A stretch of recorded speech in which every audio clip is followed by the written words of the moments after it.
This is not Wisconsin. Hawaii is not Wisconsin. The Public School Teachers Union says the state illegally imposed pay cuts and threatened to lay off hundreds of teachers.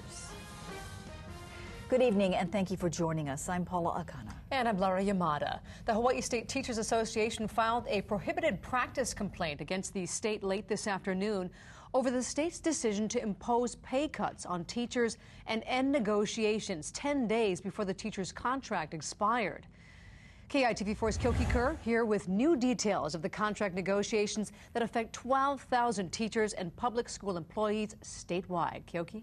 Well, Laura, the union says the state adopted a take-it-or-leave-it approach throughout bargaining and repeatedly engaged in unlawful threats of deeper wage and benefit cuts, as well as layoffs of as many as 800 teachers across the state.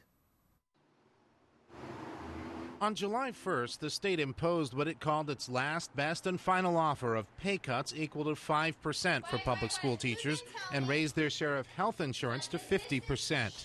Once this thing has been implemented, it really violates the whole idea of collective bargaining. HSTA President Will Okabe says his union has filed a complaint with the Hawaii Labor Relations Board claiming the state improperly declared an impasse, stopped negotiating, and unilaterally imposed contract terms to which the union's negotiating committee had not agreed. 10 days before our contract ended, the state walked away. He says over the last 40 years and 16 HSTA contracts with the state, no other governor has taken this kind of drastic action. It's unprecedented. This has never been done, I believe, in the history of collective bargaining in the state of Hawaii.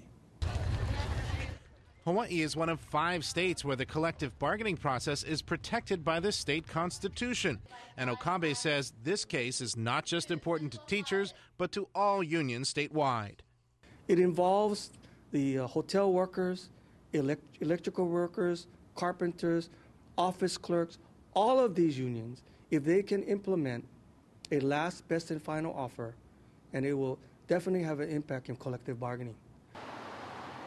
Okabe says the union tentatively agreed to 5% pay cuts and a 50-50 split on medical plan payments for teachers as far back as April 27th, and was trading proposals and counterproposals with the state when the state declared an impasse on June 3rd, even though the union disagreed that an impasse had been reached.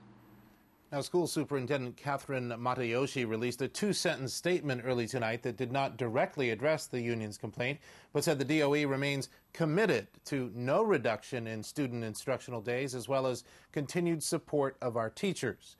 The governor, through a spokeswoman, declined comment. Kyoki Kerr, KITV4 News.